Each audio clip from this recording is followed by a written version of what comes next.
Hello my dear students, welcome back to my channel.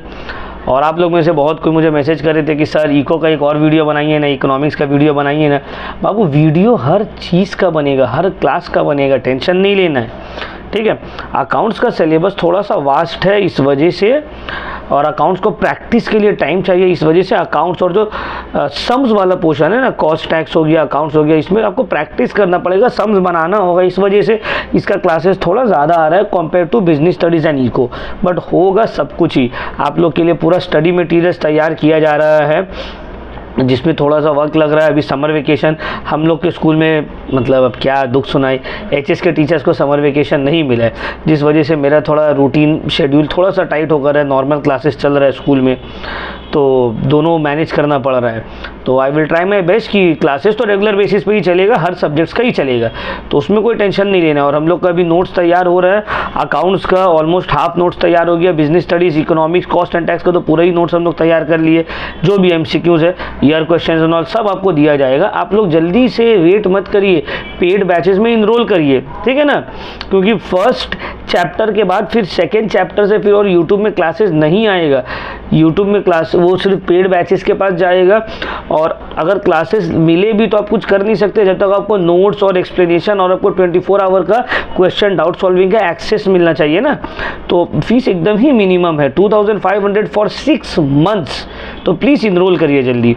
तो चलिए, हम लोग लास्ट क्लास इकोनॉमिक्स स्टार्ट किए थे, यूनिट 1। हम ओरिएंटल का बुक्स को फॉलो कर रहे हैं, आप लोग को पहले ही बताए थे। Oriental economics is the best economics book, बहुत सिंपल लैंग्वेज में लिखा हुआ है, प्लस नोट्स तो आपको मिलेगा ही, और हम तो है ही समझाने के लिए।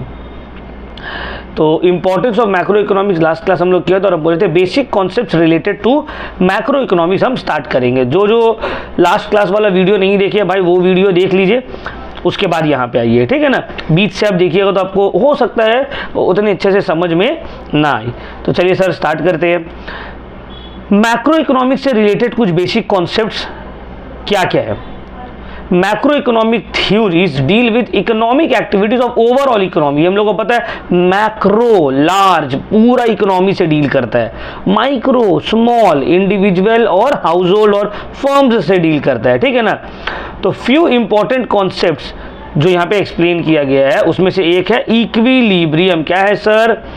इक्विलिब्रियम। सर इक्विलिब्रियम का क्या मतलब है?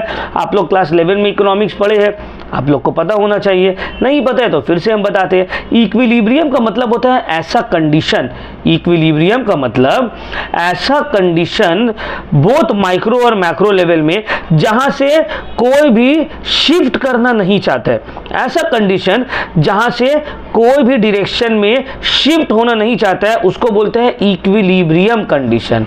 तो इक्विलिब्रियम का मतलब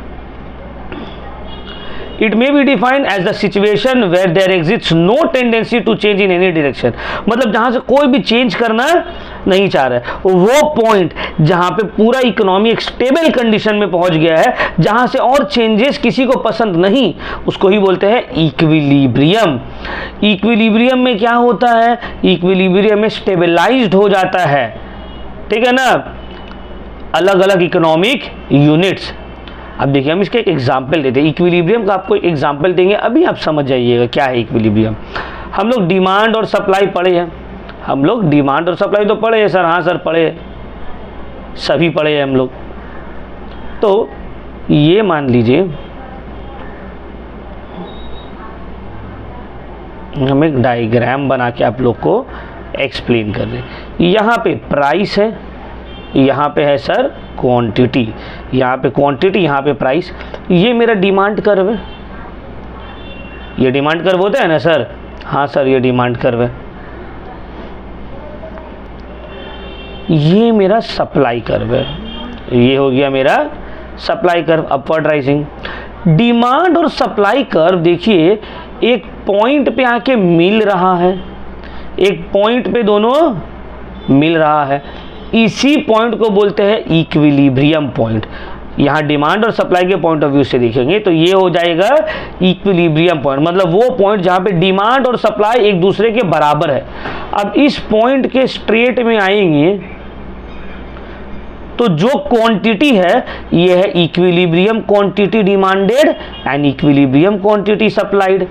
और इस पॉइंट के स्ट्रेट में अगर जाएंगे प्राइस वाले एक्सिस में तो ये हो गया इक्विलिब्रियम प्राइस। अब ये हो गया इक्विलिब्रियम के एक एग्जाम्पल। अब सेलर और बायर दोनों ही इसी पॉइंट में चिपका रहना चाहता है। क्यों? अगर देखो इकोनॉमी भी इसी पॉइंट में जो है एकदम स्टेबल है। अब अगर डिमांड प्राइस बढ़ा, ठीक है, अगर डिमांड बढ़ जाता है, मान लो डिमांड यहां से बढ़ के यहां चला गया, demand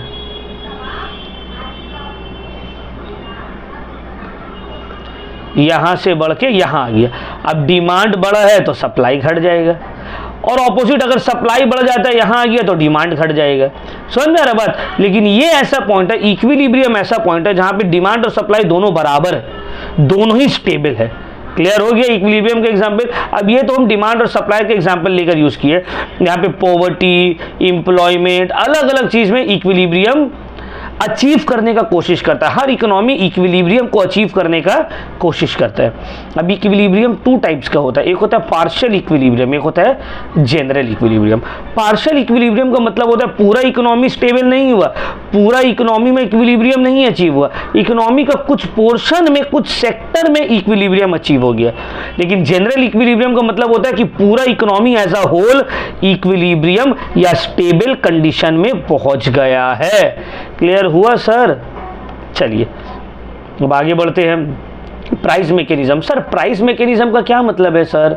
what do you mean by price mechanism? देखिए प्राइस मैकेनिज्म का मतलब होता है, what do you mean by price, इसको पहले समझेंगे। देखिए economy on the basis of control तीन टाइप का होता है। Economy on the basis of control तीन टाइप का होता है। एक होता है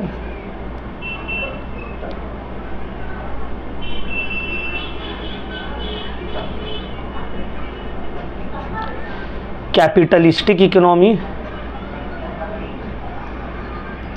दूसरा होता है सोशलिस्टिक इकोनॉमी, तीसरा होता है sir mixed economy. Capitalistic economy होता है, सोशलिस्टिक इकोनॉमी होता है, मिक्स्ड इकोनॉमी होता है। यह है डिवीजन ऑफ इकोनॉमी या types of economy on the basis of degree of control. ठीक है ना सर? कैपिटलिस्टिक इकोनॉमी का मतलब 11 में सब पढ़े हैं, वो इकोनॉमी जहां पे factors of production private individuals के हाथों में है और प्राइस या क्वांटिटी डिमांडेड और सप्लाइड ये डिसाइड कर रहे हैं कि प्राइस क्या होगा। इसको हम लोग फ्री इकोनॉमी भी बोलते हैं। क्या बोलते हैं? फ्री इकोनॉमी या laissez faire economy. Free economy या फिर लेजर्स फेयर इकोनॉमी। यहां पे क्या होता है? सप्लाई और डिमांड के इंटरैक्शन से प्राइस डिटरमाइन होता है।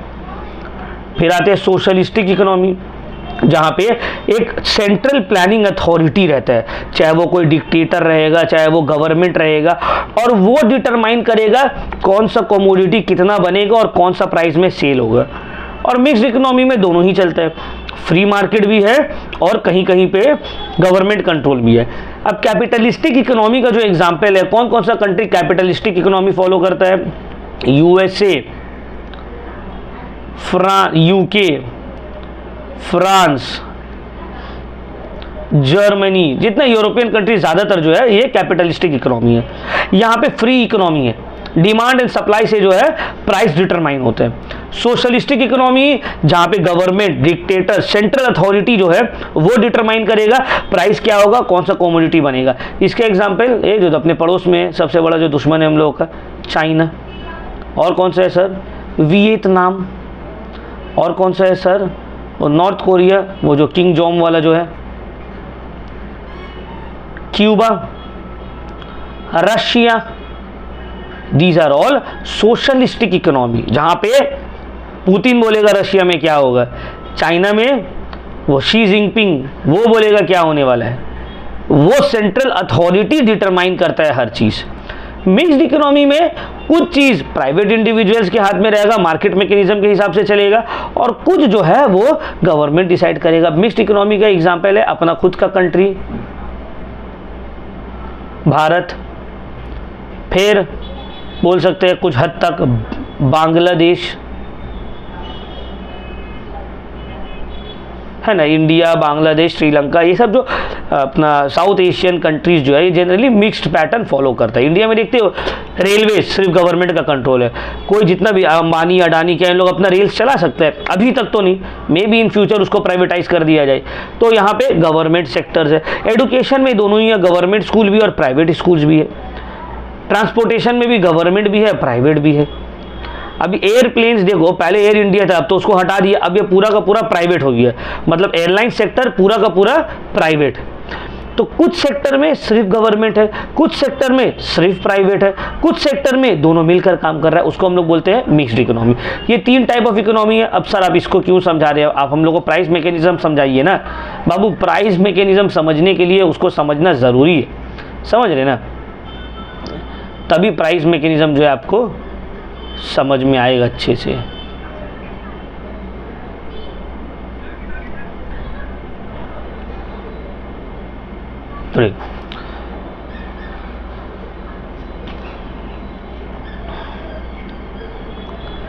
प्राइस एक इंपॉर्टेंट इकोनॉमिक फैक्टर है जो इन्फ्लुएंस करता है क्या प्रॉफिट होगा, क्या आउटपुट रहेगा, कितना यूनिट प्रोड्यूस करना है, कितना यूनिट कंज्यूम होगा, ये सब जो है प्राइस के ऊपर डिपेंड करता है। Profit, production, sales, everything depends on price. In a free enterprise, एक कैपिटलिस्टिक इकोनॉमी में इकोनॉमिक डिसीजंस रिसोर्स को कहाँ पे इस्तेमाल करना है, price of the commodity, prices of factors of production, ये सब डिटरमाइन किया जाता है डिमांड और सप्लाई से। कोई चीज़ का डिमांड बढ़ रहा है कैपिटलिस्टिक इकोनॉमी में, उसका प्राइस बढ़ने लगेगा। यही जो मैकेनिज्म है, ये जो सिस्टम है, इसको बोला जाता है प्राइस मैकेनिज्म। क्या बोला जाता है?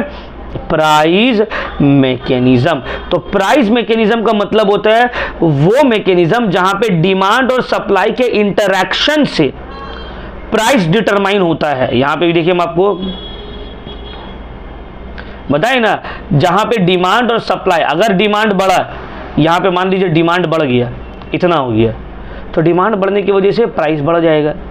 प्राइस P से P1 में पहुंच गया, डिमांड घट गया, डिमांड इतना हो गया, प्राइस घट जाएगा। तो डिमांड और सप्लाई का इंटरैक्शन डिटरमाइन करता है कि प्राइस ऑफ द कमोडिटी क्या होगा। इस मैकेनिज्म को, इस सिस्टम को बोला जाता है प्राइस मैकेनिज्म। तो प्राइस मैकेनिज्म एक मेथड है, एक टेक्निक है जो कैपिटलिस्टिक इकोनॉमी में अप्लाई होता है, जहां पे फैक्टर्स ऑफ प्रोडक्शन का प्राइस, जहां पे कमोडिटी का प्राइस डिमांड और सप्लाई के इंटरैक्शन से पता चलता है। ये सिर्फ कैपिटलिस्टिक इकोनॉमी में ही इफेक्टिव है। देख लो, in a capitalistic economy USA, Germany, France, price mechanism is applicable, is completely effective. लेकिन सोशलिस्टिक इकोनॉमी, वियतनाम, क्यूबा, ये मैकेनिज्म एप्लीकेबल नहीं है। चाइना में डिमांड और सप्लाई से प्राइस नहीं डिटरमाइन होगा, शी जिनपिंग जितना बोलेगा उतना ही प्राइस होगा। समझ में आ रहा है? रशिया में जो पुतिन बोलेगा वही होगा। तो यहाँ पे जो सेंट्रल प्लानिंग अथॉरिटी है वो लोग डिटरमाइन करेगा प्राइस को। क्लियर हो रहा है पॉइंट? मिक्स्ड इकोनॉमी में, सर मिक्स्ड इकोनॉमी में प्राइस मैकेनिज्म पार्शियली इफेक्टिव है, कुछ कुछ जगह में एप्लीकेबल है, कुछ कुछ जगह में एप्लीकेबल नहीं है। जैसे कि रेलवे देखो घाटा में चल रहा है, डिमांड इतना ज़्यादा है, तो क्या लोग बोलेगा अरे दाम बढ़ाते जाओ, डिमांड ज़्यादा है? नहीं, गवर्नमेंट वहाँ पे एक मैक्सिमम कैप करके रखा है। लेकिन कुछ सेक्टर्स में डिमांड बढ़ेगा तो प्राइस बढ़ते रहेगा। समझ में आ रहा है बात? क्लियर हुआ? तो प्राइस मैकेनिज्म एक्सप्लेन कर दिया आप लोगों को। नेक्स्ट आते हैं नेशनल इनकम एंड पर कैपिटा इनकम। नेशनल इनकम और पर कैपिटा इनकम को हम डिटेल में लास्ट वीडियो में अपने एक्सप्लेन किए थे, यहाँ पे फिर से एक्सप्लेन करेंगे, कोई टेंशन वाला बात नहीं है। नेशनल इनकम का मतलब क्या है? What is national income? देखिए, ये 2 वर्ड से बना हुआ है ना, नेशनल इनकम 2 वर्ड से बना हुआ है। नेशनल, फिर दूसरा है इनकम। नेशनल का मतलब होता है नेशन, नेशनल का मतलब नेशन, कंट्री, देश। और इनकम का मतलब inflow of money, inflow of money, पैसा जो कमा रहे हैं, आ रहा है, उसको क्या बोलते हैं? Income, inflow of money. मतलब एक कंट्री का जो इनकम है, कंट्री का जो इनफ्लो है, कंट्री जो पैसा कमा रहा है, उसको ही क्या बोलते हैं, नेशनल इनकम। अब ये तो एक नॉर्मल टर्म में होगी, इसको टेक्निकल टर्म में थोड़ा एक्सप्लेन करते हैं। देखो, national income also known as GNP, gross national product. National income को एक और नाम से जानते हैं हम लोग, कौन सा नाम से जानते हैं, gross national product. National income MCQ में आ सकता है बाबू, national income is also known as gross national product, ठीक है।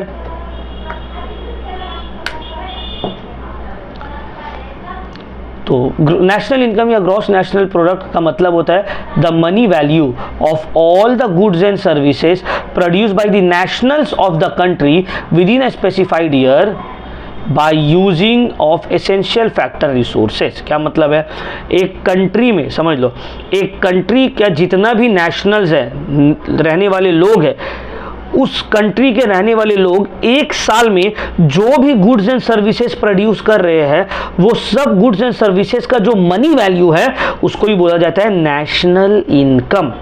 फिर से एक्सप्लेन कर रहे हैं, नेशनल इनकम या ग्रॉस नेशनल प्रोडक्ट का मतलब होता है कि कंट्री में जितने भी लोग हैं, कंट्री में रहने वाले जितने भी लोग हैं,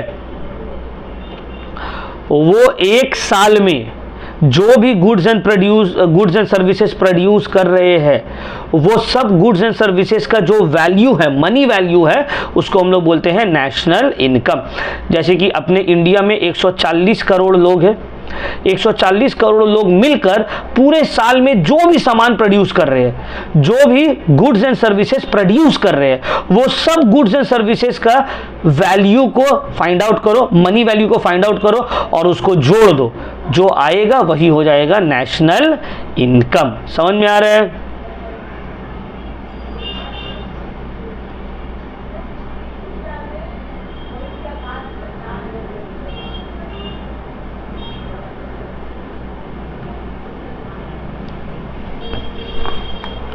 जस्ट अ मिनट।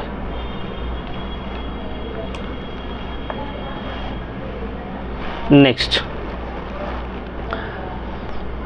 अब आते हैं पर कैपिटा इनकम।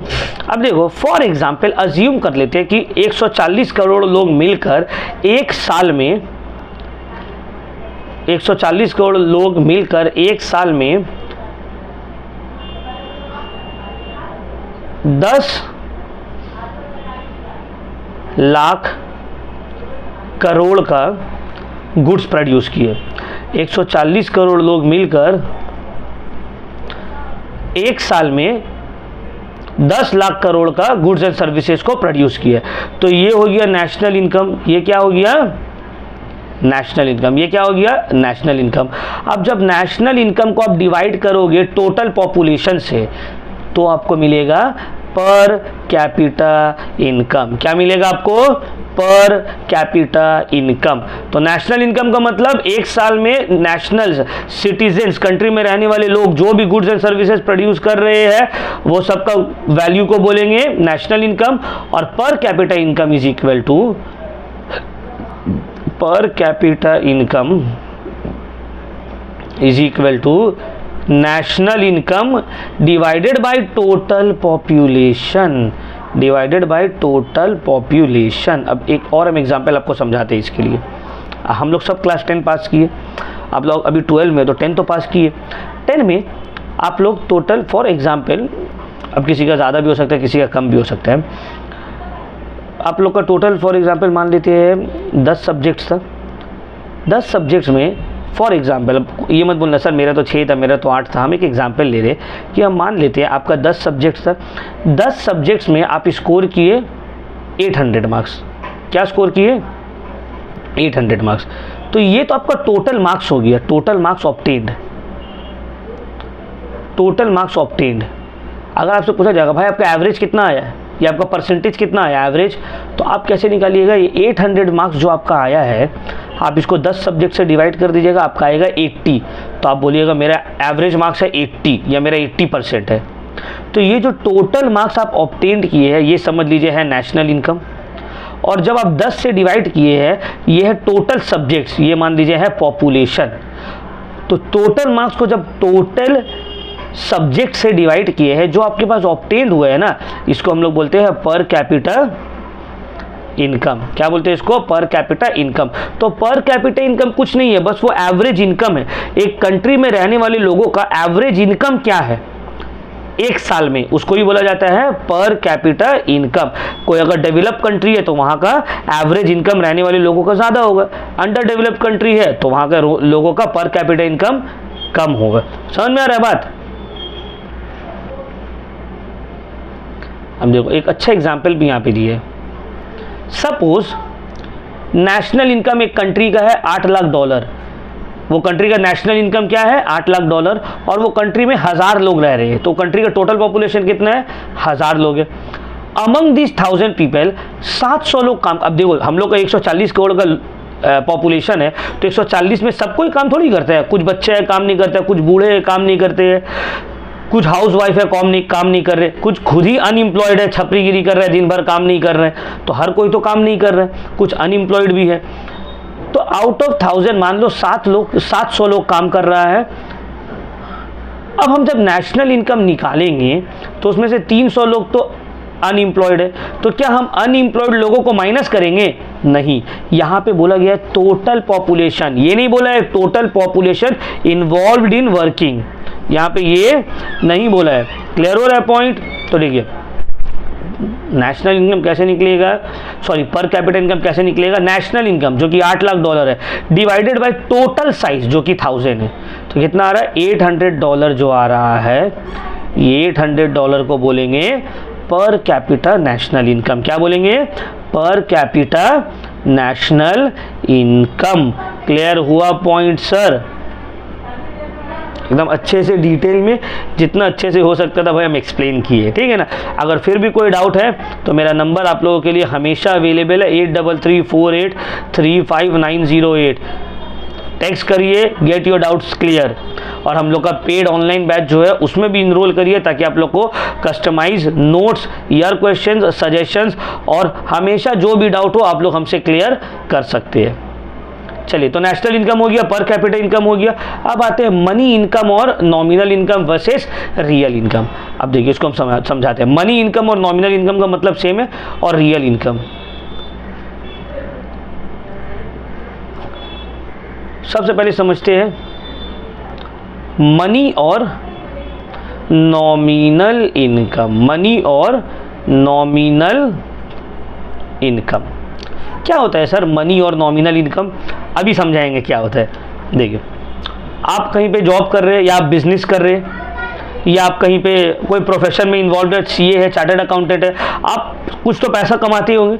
जो भी पैसा आप कमा रहे हैं काम करके, चाहे बिजनेस हो, जॉब हो, प्रोफेशन हो, उसको बोला जाता है आपका मनी इनकम। उसको क्या बोला जाता है? Money income. फॉर एग्जाम्पल आप कमा रहे हैं, फॉर एग्जाम्पल अल्लाह करे आप लोग इससे बहुत ज़्यादा कमाएं। फॉर एग्जाम्पल हम ले लेते हैं कि आप 10,000 रुपीज़ कमा रहे हैं। कितना कमा रहे हैं? 10,000। एग्जाम्पल ये मैं समझना 10,000 कमाना है, इंशाल्लाह आप लोग लाखों करोड़ों कमाओ। फॉर एग्जाम्पल आप 10,000 रुपीज़ कमा रहे बिजनेस करके या काम करके, तो ये हो गया हम लोग का नॉमिनल इनकम। क्या हो गया? Nominal income. अब आप जो भी पैसा कमाते थे, लेट अस अज्यूम कि तुम जो भी पैसा कमाते थे तुम पूरा का पूरा पैसा का गोल्ड बना लेते थे। क्या बना लेते थे? गोल्ड बना लेते थे। अब गोल्ड का जो प्राइस है अभी करेंटली वो है 1 ग्राम का 10,000 रुपीज़। अभी है ना 1 gram is equal to rupees 10,000 gold. तो आप 10,000 रुपये कमाते थे और गोल्ड बना लिए, तो आपके पास कितना गोल्ड आया? 1 ग्राम। अब मान लेते हैं गोल्ड का दाम अभी देखो ऐसी तेजी से बढ़ रहा है, मान लेते हैं कि आने वाले समय में कुछ महीनों में गोल्ड का दाम ना 1 ग्राम का 10,000 से बढ़ के हो जाता है 1 ग्राम का 20,000। कितना हो गया? 20,000 हो गया गोल्ड का दाम। तो आपका इनकम जो कि मनी इनकम 10,000 था, जिससे आप 1 ग्राम गोल्ड बना पाते थे, वो 1 ग्राम गोल्ड के बदले में अब आप कितना ग्राम गोल्ड बना पाइएगा? अब आप बना पाइएगा सिर्फ आधा ग्राम गोल्ड। कितना ग्राम गोल्ड बना पाइएगा? आधा ग्राम गोल्ड।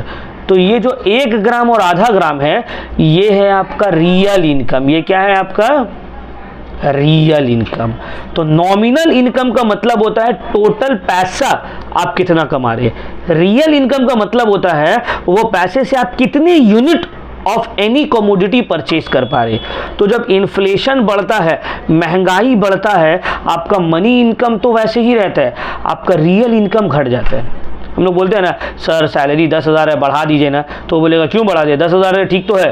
तो तुम बोले सर महंगाई बढ़ गया ना, महंगाई बढ़ने की वजह से क्या हुआ है, हर चीज़ महंगा हो गया। तो पहले 10,000 में जितना सामान खरीद पाते थे, अब 10,000 में उतना सामान खरीद नहीं पा रहे, क्योंकि मेरा रियल इनकम डाउन हो गया, मेरा रियल इनकम कम हो गया। तो इन्फ्लेशन बढ़ने से मनी इनकम कम नहीं होता है। 10,000 पहले भी कमा रहे थे, अभी भी 10,000 दे रहा है मालिक, लेकिन रियल इनकम, वो 10,000 का जो परचेजिंग पावर था वो कम हो जाता है। समझ में आया बात?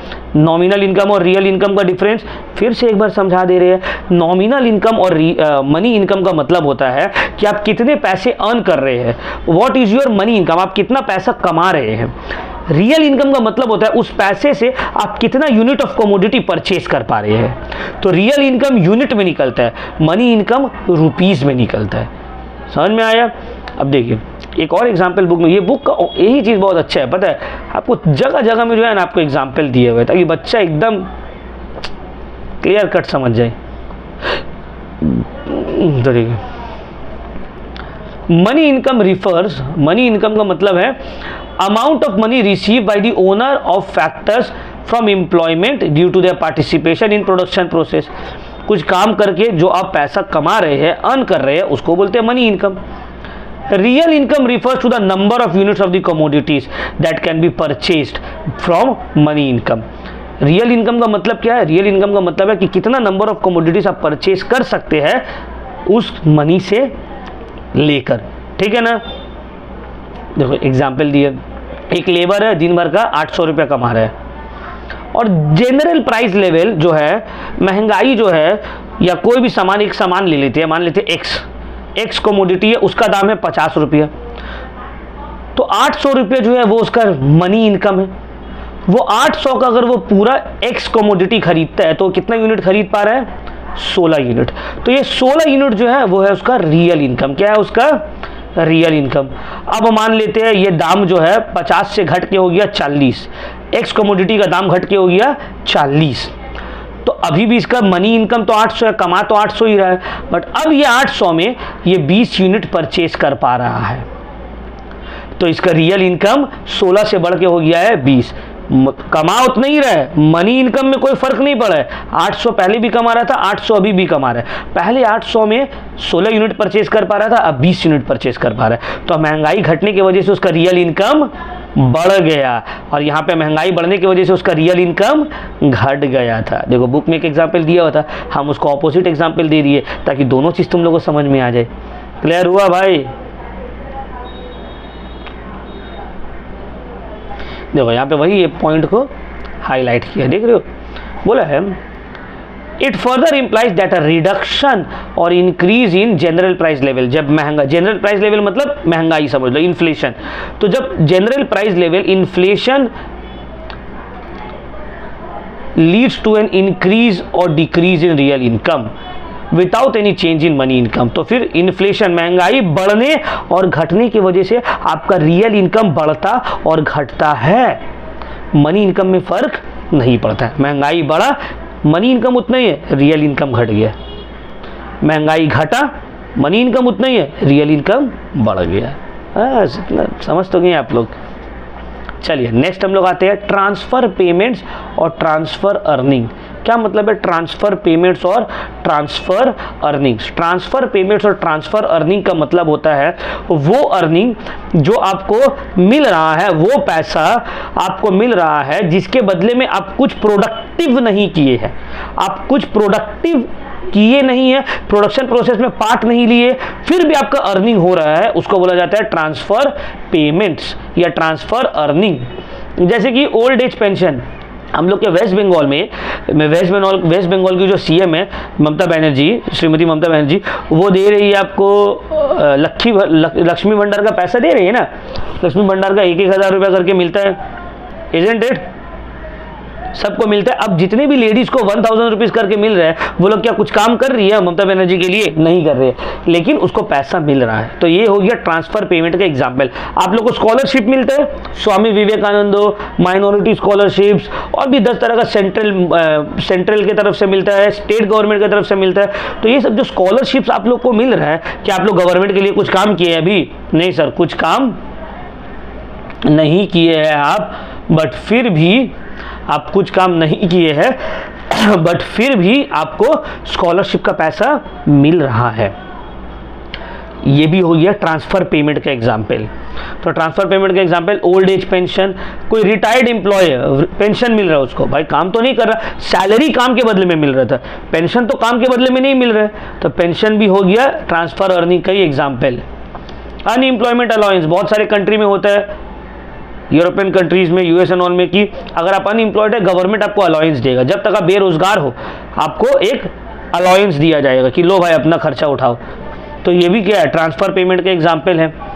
समझ आ रहा है? बहुत सारा है। पेंशंस, गवर्नमेंट स्कीम्स के थ्रू आपको जो पैसा मिल रहा है, स्कॉलरशिप्स का पैसा, दीज आर ऑल, ये सब ट्रांसफर पेमेंट्स और ट्रांसफर अर्निंग का एग्जाम्पल है। ये सब अर्निंग्स आप कर तो रहे, आपको पैसा मिल तो रहा है, बट बदले में आप कुछ प्रोडक्टिव कर नहीं रहे। आपको बोले सर अब तो पढ़ाई किए तब ना मिला। बाबू पढ़ाई तो तुम अपने लिए किए ना, वो तुम गवर्नमेंट के लिए तो नहीं किया। आपको बोलेगा नहीं सर हम लोग पढ़ लिख के आगे बढ़ेंगे, अब कुछ करेंगे तब ना देश आगे बढ़ेगा।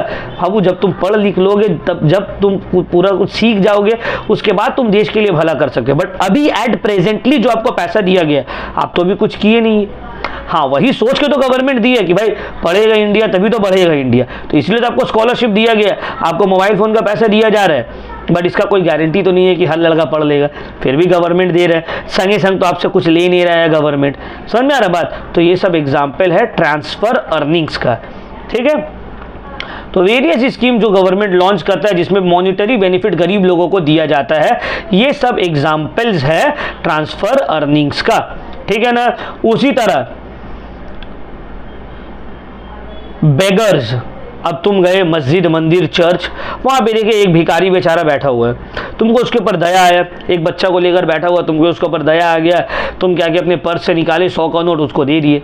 तो ये बेगर को पैसा मिला 100 रुपये। क्यों? बेगर तुम्हारा कुछ किया, तुम्हारा घर में काम किया, तुम्हारा पैर हाथ दबा दिया, तुम्हारा कुछ सामान उठा दिया? नहीं, तुम आउट ऑफ, बोल सकते हो उसको, तुम्हारा सिंपैथी, आउट ऑफ सिंपैथी, मतलब देखकर दुख हुआ, तुमको दया आया, तुम दे दिए पैसा।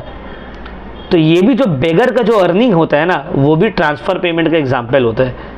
कुछ कर नहीं रहा है, लेकिन उसको पैसा मिल रहा है, कुछ प्रोडक्टिव चीज़ वो कर नहीं रहा है, बट उसको पैसा फिर भी मिल रहा है।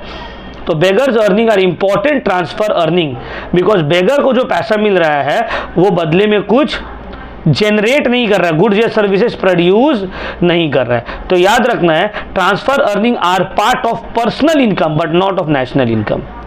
ट्रांसफर अर्निंग जो है ना, वो पर्सनल इनकम का पार्ट है, नेशनल इनकम का पार्ट वो नहीं है। क्योंकि नेशनल इनकम में बोला गया जो गुड्स एंड सर्विसेज प्रोड्यूस कर रहा है उसका मनी वैल्यू को ऐड किया जाएगा। तो यहां भिखारी कुछ प्रोड्यूस थोड़ी कर रहा है। क्लियर हो रहा है पॉइंट? समझ में आया? भेज दो ये वीडियो सब भिखारी लोग को, बोल दो तुम लोग का ट्रांसफर अर्निंग है, तुम लोग की वजह से नेशनल इनकम में कुछ बढ़ोतरी नहीं हो रहा है। तो देखो यहाँ पे अच्छे से एक्सप्लेन भी किया है। बेगर्स अर्निंग एक पर्सनल इनकम है, it is not a part of national income because it is only received as transfer payment from others but not earned from production system. कुछ काम करके नहीं कमाया। Thus beggars earning are regarded as transfer earning, transfer payments. समझ में आया sir? चलो अब आते हैं पर्सनल इनकम और disposable personal income. Personal income किसको बोलेंगे और डिस्पोजेबल पर्सनल इनकम किसको बोलेंगे? देखो, personal income refers to the sum total of all incomes received or earned by individual or household during a year, during an accounting period or during a year। एक साल में एक इंसान जो भी पैसा कमा रहा है या एक हाउसहोल्ड, एक फैमिली जो भी पैसा कमा रहा है उसको बोलेंगे पर्सनल इनकम। जैसे कि हम मान लो जॉब कर रहे हैं, मेरा अपना कोचिंग सेंटर, हम स्कूल में जॉब भी करते हैं, मेरे एक अपना कोचिंग सेंटर भी है, तो हम स्कूल से भी कमा रहे, कोचिंग सेंटर से भी कमा रहे। अभी हम ऑनलाइन स्टार्ट किए पढ़ाना इस ईयर से, इस सेमेस्टर से हम ऑनलाइन स्टार्ट किए, तो ऑनलाइन भी हम पैसा अर्न कर रहे हैं बहुत सारे स्टूडेंट। तो मेरा कोचिंग ऑफलाइन बिजनेस से भी पैसा आ रहा है, मेरा ऑनलाइन से भी हम पैसा कमा रहे हैं और स्कूल से भी हमको सैलरी मिल रहा है। ठीक है ना? प्राइवेट स्कूल है भाई, सैलरी बहुत कम है, तो ये मत सोचना कि सर तो लग रहा बहुत ज़्यादा पैसा छाप रहे, नहीं, सैलरी मेरा बहुत ही ज़्यादा कम है, बोलने के लायक भी नहीं है, छोड़ दो। तो अब ये जो भी पैसा हम कमा रहे हैं एक साल में, अब मान लो मेरे एक भाई है वो भी कुछ अर्न कर रहा है, तो वो भी जो एक साल में कमा रहा है, हम लोग दोनों का इनकम मिलाकर वो हम लोग का होगा फैमिली का पर्सनल इनकम। या अगर इंडिविजुअली देखें तो ये मेरा पर्सनल इनकम है। अब ये पर्सनल इनकम से हम माइनस कर देंगे, देख पर्सनल इनकम से हम माइनस कर देंगे टैक्सेस, जो हम टैक्स पे कर रहे हैं। फॉर एग्जांपल मान लो हम 10,000 नहीं, अच्छा 1 लाख रुपए हम साल में कमाए और उसमें से हम दे दिए 10,000 रुपया टैक्स, तो मेरे हाथ में कितना बचा? 90,000। ये 90,000 है डिस्पोजेबल पर्सनल इनकम। टैक्स देने के बाद जो मेरे हाथ में बचता है उसको बोलते हैं डिस्पोजेबल पर्सनल इनकम, और जो हम अर्न करते हैं उसको बोला जाता है पर्सनल इनकम। तो पर्सनल इनकम का मतलब जो हम एक साल में अर्न कर रहे हैं उस अर्निंग से जब हम टैक्सेशन को रिमूव कर देंगे, जो बचेगा वो हो जाएगा मेरा डिस्पोजेबल पर्सनल इनकम। देखो पर्सनल इनकम का भी यहाँ पे फॉर्मूला दे दिया। नेशनल इनकम से माइनस किया जाएगा सोशल सिक्योरिटी। सोशल सिक्योरिटी मतलब कोई तुम मान लो कहीं इन्वेस्ट कर रहे हो हेल्थ इंश्योरेंस में या अपना रिटायरमेंट स्कीम में, प्रोविडेंट फंड में, कॉरपोरेट का जो इनकम है और अनडिस्ट्रीब्यूटेड प्रॉफिट जो रिजर्व्स है, ये सबको माइनस करेंगे और ट्रांसफ़र पेमेंट्स को ऐड कर देंगे। जो भी ट्रांसफ़र पेमेंट मान लो हमको कहीं से कोई लेडी है वो अर्न भी कर रही है और उसको लक्ष्मी भंडार का पैसा भी मिल रहा है, तो वो जो अर्न की है मतलब जो नेशनल इनकम है उसमें से जो ट्रांसफ़र पेमेंट है वो भी ऐड हो जाएगा, तो ये personal income of a house hold या इंडिविजुअल निकल जाएगा। इन शॉर्ट सर एक लाइन में एक्सप्लेन करिए, तो सर एक लाइन में अगर हम आपको एक्सप्लेन करेंगे तो हम ऐसे एक्सप्लेन करेंगे, पर्सनल इनकम का मतलब एक साल में जो आप अर्निंग्स अर्न कर रहे हैं उसमें से टैक्स माइनस कर देंगे तो हो जाएगा पर्सनल डिस्पोजेबल इनकम या डिस्पोजेबल पर्सनल इनकम। चलो अब आते हैं अनएम्प्लॉयमेंट। तो सबसे पहले अनएम्प्लॉयमेंट का मतलब क्या है सर? अनएम्प्लॉयमेंट का मतलब होता है बेरोजगारी। अनएम्प्लॉयमेंट का मतलब बेरोजगारी। बेरोजगारी का मतलब ऐसा कंडीशन जहां पे एक एबल्ड बॉडी पर्सन जो कि सही सलामत है, हाथ पैर ठीक है, ब्रेन से ठीक है और काम करना चाह रहा है लेकिन बेचारा को काम मिल नहीं रहा है, इस कंडीशन को हम लोग बोलेंगे अनएम्प्लॉयमेंट। तो unemployment is a condition where an abled body person who is willing to work at the prevailing wage rate but is unable to get any work. एक ऐसा कंडीशन जहां पे एक हट्टा कट्टा इंसान जो बेचारा मार्केट रेट में, जो भी मार्केट में सैलरी दिया जा रहा है उस सैलरी में काम करने के लिए रेडी है, फिर भी उसको काम नहीं मिल रहा है, उस कंडीशन को हम लोग बोलेंगे अनएम्प्लॉयमेंट। क्या बोलेंगे? अनएम्प्लॉयमेंट। अब ये दो तरह का होता है, एक होता है वॉलेंट्री और होता तो बहुत तरह का है बट बुक में एक्सप्लेन किया दो तरह का, एक होता है वॉलेंट्री, एक होता है इनवॉलेंट्री।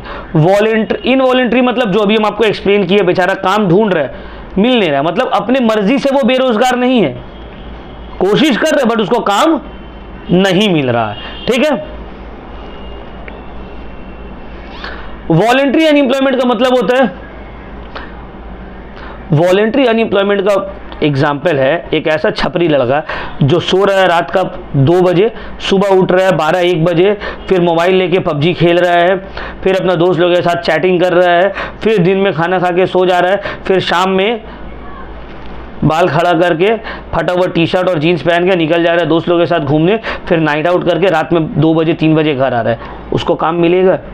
उसका हरकत है काम करने वाला नहीं है, तो वो बेरोजगार तो रहेगा ही। सोकर ही उठ रहा है दिन में 12 बजे 1 बजे, तो उसको क्या रोजगार मिलेगा, उसको क्या जॉब मिलेगा? तो यहाँ पे जो वो बेरोजगार है अपने मर्जी से बेरोजगार है। यहाँ पे वो जो बेरोजगार है तो वो ऐसे नहीं है कि वो काम ढूंढ रहा है उसको नहीं मिला, वो तो काम ही नहीं ढूंढ रहे, वो बैठे बैठे अनएम्प्लॉयड है, अपने हरकत की वजह से वो अनएम्प्लॉयड है। तो इस टाइप ऑफ अनएम्प्लॉयमेंट को बोलेंगे वॉलेंट्री अनएम्प्लॉयमेंट, जब इंसान खुद से अपने मर्जी से काम नहीं कर रहा है या काम सर्च नहीं कर रहा है या कोशिश नहीं कर रहा है कि उसको कहीं पे जॉब मिले, ये जॉब सर्च करे और उसका हरकत ही नहीं है काम करने वाला, तो इस टाइप ऑफ अनएम्प्लॉयमेंट को बोलेंगे हम लोग वॉलेंट्री अनएम्प्लॉयमेंट। और जब वो कोशिश कर रहा है, चाह रहा है, हाथ पैर मार रहा है, फिर भी बेचारा को काम नहीं मिला, बहुत सारा टाइम होता है ना नहीं मिलता है, तो इस टाइप को हम लोग बोलेंगे इनवॉलेंट्री अनएम्प्लॉयमेंट, ठीक है।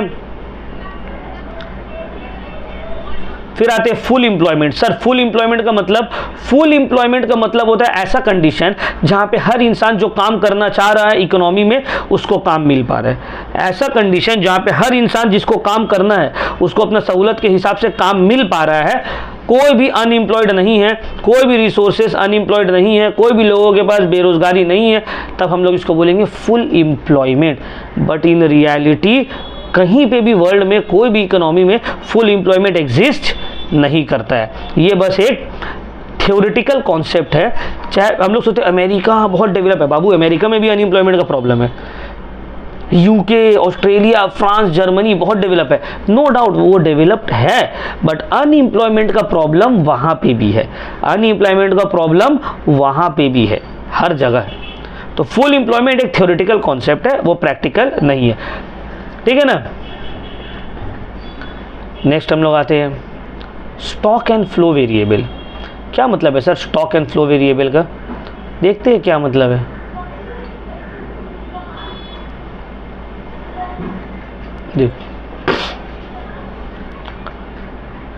Stock variables. Stock variables are referred to as those variables which are expressed without any time dimension. They can be expressed at any point of time.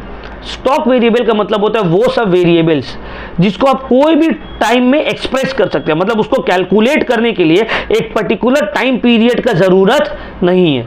जैसे कि for example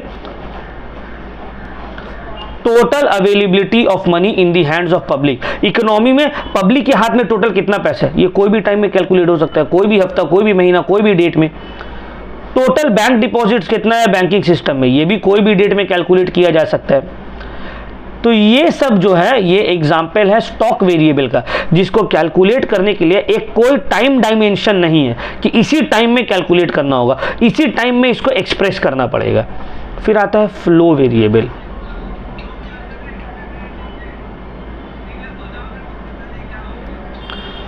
Flow variable referred to as those variable which are expressed with specific time dimensions।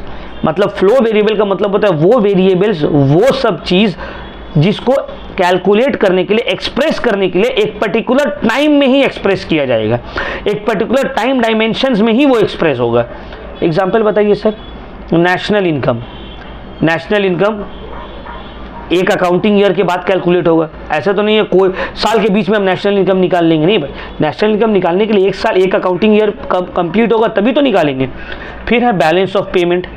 Balance of payment का मतलब होता है, इसको अभी detail में discuss करेंगे, इसके ऊपर एक चैप्टर है, यूनिट 3 जो है ना बैलेंस ऑफ पेमेंट ही के ऊपर है, पूरा डिटेल में डिस्कस करेंगे। अभी नॉर्मली ऐसे थोड़ा सा समझा दे रहे हैं। बैलेंस ऑफ पेमेंट का मतलब है जैसे India and China, India and China के बीच में ट्रेड होता है, कुछ सामान इंडिया चाइना को बेच रहा है, कुछ चाइना इंडिया को बेच रहा है, तो जो इंडिया चाइना को बेच रहा है वो भी रिकॉर्ड होता है, जो चाइना इंडिया को बेच रहा है वो भी रिकॉर्ड होगा। साल के एंड में पता चलेगा कि कौन प्लस में है कौन माइनस में है, मतलब कौन ज्यादा सामान बेच पाया है और कौन कंट्री कम सामान बेच पाया है दूसरे को। तो बैलेंस ऑफ पेमेंट ये भी साल के एंड में ही कैलकुलेट होता है। इंटरेस्ट ऑन लोन, ये भी एक particular time, loan per month calculate होगा या पर हाफ ईयरली, पर क्वार्टरली, पर ईयर, ठीक है ना। Savings, volume of savings and investment, ये भी एक टाइम भी कैलकुलेट होगा कि सेविंग्स पर ईयर या पर डेकेड या पर क्वार्टर, समझ में आ रहा है। तो ये सबको एक्सप्रेस करने के लिए एक टाइम डायमेंशन, टाइम लगता है, बोलेंगे स्टॉक वेरिएबल। क्लियर हुआ पॉइंट? बहुत अच्छा sir. Next is business cycle और ट्रेड साइकिल। अब देखो बिजनेस साइकिल और ट्रेड साइकिल का क्या मतलब है सर, थोड़ा हम लोग को डिटेल में एक्सप्लेन कर दीजिए ना भाई। अरे डिटेल में ही एक्सप्लेन करेंगे, क्या है टेंशन ले रहे हैं आप, पूरा एक्सप्लेनेशन डिटेल में होगा, कोई टेंशन लेने का ज़रूरत नहीं है।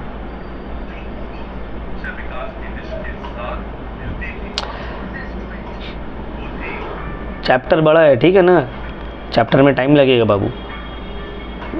एक है हम दौड़ धूप के एकदम हड़बड़ा के तुम लोग का कंप्लीट करवा दे 2 क्लास में, तो कोई फ़ायदा नहीं है ना, अच्छे से पढ़ाना होगा। और दूसरा है टाइम लेकर आराम से एक एक पॉइंट को एक्सप्लेन करे आप लोगों को, फिर नोट्स दे, एमसीक्यू दे, ताकि आप लोगों का दिमाग में एकदम घुस जाए।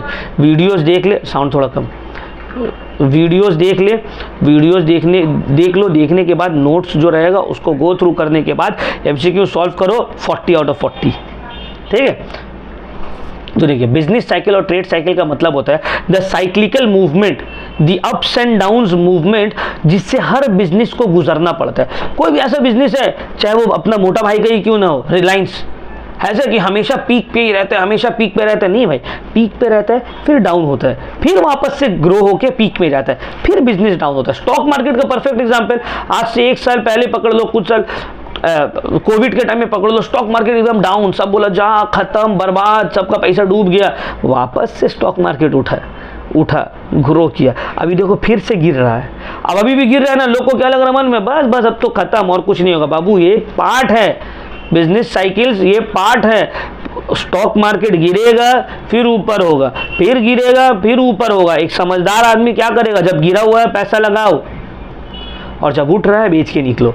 बट हम लोग क्या करते हैं, उल्टा करते हैं। जब उठा हुआ था कुछ साल पहले, सब पैसा लगा दिया, खरीदो खरीदो खरीदो, ज़्यादा दाम में खरीद लिया। अब जब दाम गिरने लगा तब सब हड़बड़ा गया, जा बाबा लॉस हो रहा है, 1 लाख लगाया था 50,000 हो गया, जल्दी जल्दी बेच के निकलो। ये तो गलती हो गया, करना उल्टा चाहिए था।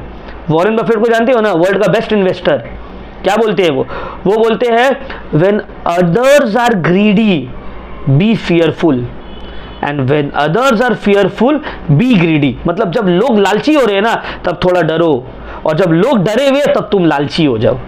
मतलब जब लोग लालची हो रहे, मार्केट बढ़ रहा है, लगाओ लगाओ, तुम मत लगाओ, तुम समझ जाओ कि कुछ गड़बड़ होने वाला है, तुम बेच के निकल जाओ। और जब लोग डरे हुए कि नहीं बाबा मत खरीदो, और नीचे गिर रहा है, स्टॉक मार्केट नीचे गिर रहा है, लोग डरे हुए, तब तुम वहां पे लालची बन जाओ, तुम खरीदने लगो। यही प्रिंसिपल को फॉलो करना है, ठीक है ना। तो देखिए बिजनेस क्या है, बिजनेस साइकिल जो है ये साइक्लिकल मूवमेंट है, अप्स एंड डाउन्स मूवमेंट है, जो कि हर इकोनॉमी में आता, हर बिजनेसेस में आता है। देखो ट्रेड साइकिल और बिजनेस साइकिल जो है ये पीरियड्स है राइजिंग प्राइजेस का और गुड्स एंड बैड फेजेस का। जैसे कि देखो बिजनेस साइकिल को 4 पार्ट में क्लासिफाई किया गया है। नंबर 1 एक जो है वो है डिप्रेशन। क्या है वो, डिप्रेशन। फिर है recovery, boom and then recession. देखो डिप्रेशन मतलब मार्केट नीचे, रिकवरी कर रहा है मार्केट, रिकवरी करते करते करते करते करते बिजनेस बूम में पहुंच जाएगा। बूम मतलब एकदम मैक्सिमम पॉइंट, एकदम अपना पीक पे पहुंच गया। फिर ये पीक में हमेशा नहीं रहेगा, फिर वापस से मार्केट गिरना चालू होगा, वापस से जो बिजनेस जो है रिसेशन की तरफ पहुंचेगा, मंदी की तरफ पहुंचेगा, वापस से फिर से डिप्रेशन आ जाएगा, मतलब एकदम घोर मंदी। फिर से मार्केट रिकवर करेगा, रिकवरी कर करके करते करते करते फिर ये बिजनेस अपने पीक पे पहुंचेगा, और अपने पीक पे पहुंचने के बाद फिर ये वापस से गिरना चालू होगा, रिसेशन आएगा, रिसेशन आके फिर से डिप्रेशन में पहुंचेगा। तो ये जो साइकिल है ना, ये जो साइकिल है ये चलता रहेगा। तो इसी को बोलते हैं बिजनेस साइकिल और ट्रेड साइकिल, जो कि 4 पार्ट का है, depression, recovery, boom and recession. एक बिजनेस चाहता है जब उसका बूम आया है, जब उसका लक एकदम अच्छा चल रहा है, प्रॉफिट एकदम छप्पर फाड़ के हो रहा है, तो इस फेज को वो बढ़ाए रखे, जितना एक्सटेंड कर सकता है करे। और जब रिसेशन आई तो कोशिश करे कि वो जल्दी से रिकवर कर पाए, ज़्यादा दिन तक यहाँ पे ना ठहरे। क्लियर हो गया पॉइंट, कोई डाउट? चलिए, तो आज हम लोग क्या क्या किए हैं एक बार गो थ्रू कर लेते हैं भैया। चलिए सर,